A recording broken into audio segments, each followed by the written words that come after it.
लेकिन इस बीच एक बहुत बड़ी खबर और आ रही है, वो आपको बता दें। दरअसल जम्मू के नागरोटा टोल प्लाजा पर आतंकी हमले को लेकर के एक बड़ा खुलासा हुआ है। खुलासा यह कि नागरोटा टोल प्लाजा पर मारे गए आतंकियों का जो मकसद था वो मुंबई के 26/11 की बरसी पर बड़ी आतंकी हमले को अंजाम देने का था। बड़े आतंकी हमले को अंजाम देने की फिराक में थे ये चारों ही दहशतगर्द, जिन्हें मार गिराया गया। हालांकि जैसे ही यह खबर प्रधानमंत्री तक पहुंची, पीएम मोदी ने हाई लेवल बैठक भी बुला ली और इस बैठक में गृह मंत्री अमित शाह, राष्ट्रीय सुरक्षा सलाहकार अजीत डोभाल और विदेश सचिव समेत बड़े अधिकारी शामिल थे। अमित कुमार मेरे साथ, मेरे सहयोगी इस वक्त लाइव जुड़ रहे हैं। अमित, यह अपने आप में बेहद चौंकाने वाला खुलासा है और शायद अपने आप में एक बहुत बड़ी कामयाबी की।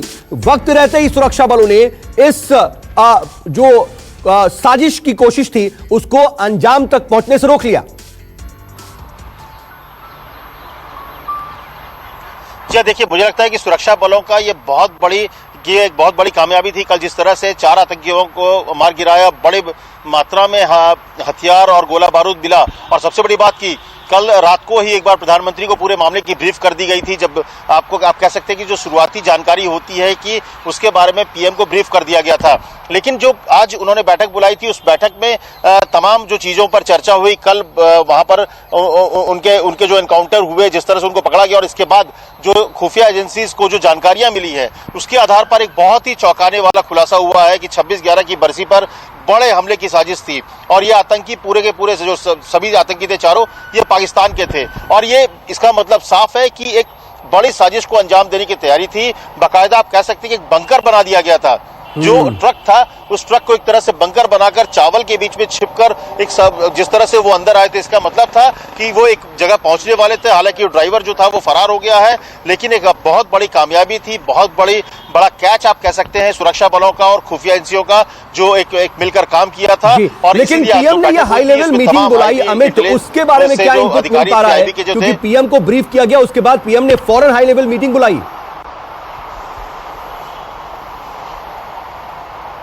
जी हाँ, देखिए आज जो मीटिंग थी, दरअसल जो कल की मीटिंग में एनएसए ने उनको ब्रीफ किया था सिर्फ इस बारे में कि इस तरह का हमले करने का एक था। 4 आतंकियों के बारे में जानकारी मिली थी, उनको न्यूट्रलाइज कर दिया गया है और बड़ी संख्या में हथियार गोला बारूद मिला है। आज उनको ब्रीफ किया गया, आज क्योंकि और भी जानकारियां जुटानी थी, तो पूरी जानकारियां जुटाने के बाद प्रधानमंत्री ने आज मीटिंग बुलाई, जिसमें ये खुलासा हुआ। एनएसए थे, तो एनएसए ने ये बात बताई कि ये जो पूरा मकसद था, ये 26/11 को टारगेट करके था। इंटेलिजेंस एजेंसियों को जो इनपुट मिला था, जिसके आधार पर बाकायदा मिलिट्री इंटेलिजेंस को लगाया गया था।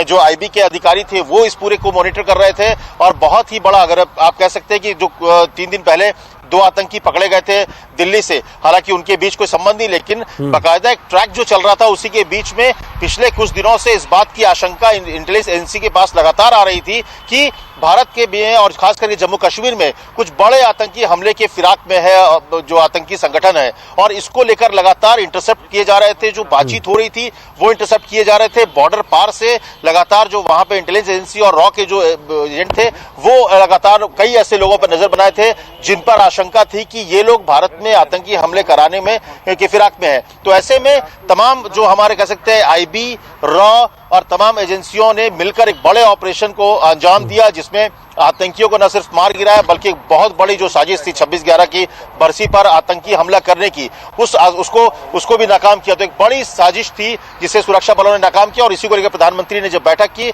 उसमें यह खुलासा हुआ, उनमें प्रधानमंत्री को जानकारी दी गई। प्रधानमंत्री ने, जो मुझे जानकारी मिल रही है, कि बहुत ही शाबाशी दी है जो एजेंसी ने जिस तरह से काम किया है, कि समय रहते न सिर्फ न्यूट्रलाइज किया, एक बड़े साइज का खुलासा भी हुआ है। और बाकायदा आगे आने वाले समय में, क्योंकि ठंड है और ऐसे में वहां पे ज्यादा इलेक्ट्रॉनिक की जरूरत है, बर्फबारी के बीच नई साजिश आजकल पाकिस्तान कर रहा है, जो घुसपैठ बढ़ाने की कोशिश करता है। लेकिन हमें इन सब के बीच आप बिल्कुल सही अंदेशा जता रहे हैं कि बर्फबारी में और ठंड में जो है कहीं ना कहीं उसका फायदा उठाने की कोशिश करते हैं।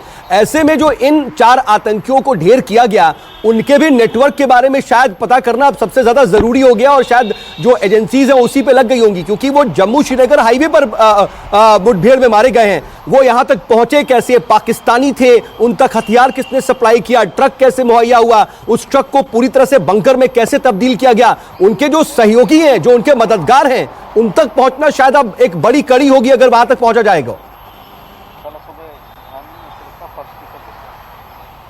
निश्चित तौर पर देखिए, ऐसे आसानी से कोई नहीं पहुंच जाता है कि आतंकी पहुंचे और वो सीधा जम्मू कश्मीर पहुंचने चले जा रहे हैं। इसका मतलब साफ है कि उसके मददगार हैं और इसीलिए आज जो बैठक हुई है उसमें इस बात को लेकर खास निर्देश दिए गए हैं कि आपने एक बहुत बड़ा काम किया है, सुरक्षा बलों और खुफिया एजेंसियों ने एक बड़ी कामयाबी हासिल की है, लेकिन कामयाबी पूरी नहीं हुई है क्योंकि उनके मददगार अभी भी मौजूद हैं, देश के भीतर मौजूद हैं, जिन्होंने गाड़ी मुहैया कराई। और मुझे लगता है कि न सिर्फ दिल्ली बल्कि श्रीनगर में और पंजाब में जो स्लीपर सेल्स हैं उन्होंने मदद की होगी। और यही जो चुनौती है, सबसे बड़ी चुनौती सुरक्षा एजेंसियों के सामने है, खुफिया एजेंसियों के सामने है कि जो स्लीपर सेल्स है जिन्होंने इनको मदद की है, क्योंकि आम तौर पर इस तरह के बड़े आतंकी हमले में अगर आप कहें तो कामयाबी जो मिलती है वो स्लीपर सेल के बदौलत मिलती है, क्योंकि वो स्लीपर सेल तब एक्टिव होते हैं, वो स्लीपर सेल उनको गाड़ियां मुहैया कराएंगे। और वाकई अब ये देखना होगा कि आखिर इन आतंकियों को तो इनके अंजाम तक पहुंचा दिया गया है, लेकिन इनके जो मददगार हैं उन तक कैसे पहुंचा जाए और उस नेटवर्क को कैसे ध्वस्त किया जाए, अब इस पर एजेंसीज लगी हैं। आप नजर बना रखिएगा, आगे भी आपसे अपडेट के लिए जुड़ेंगे। फिलहाल के लिए बहुत शुक्रिया।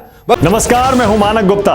अगर आपको हमारा ये वीडियो पसंद आया हो तो इसे लाइक और शेयर जरूर करें और हां, हमें सब्सक्राइब और फॉलो करना ना भूलें ताकि आप देश और दुनिया की कोई खबर मिस ना करें, चाहे कोई ब्रेकिंग न्यूज हो या कोरोना वायरस से जुड़ी कोई भी अपडेट, पॉलिटिक्स हो या आपकी जेब से जुड़ी कोई खबर, इलेक्शन की कोई न्यूज हो, कोई कंट्रोवर्सी हो या फिर कोई वायरल वीडियो, सब कुछ मिलेगा न्यूज़ 24 पर। तो जुड़े रहिए हमारे साथ और देखते रहिए न्यूज़ 24।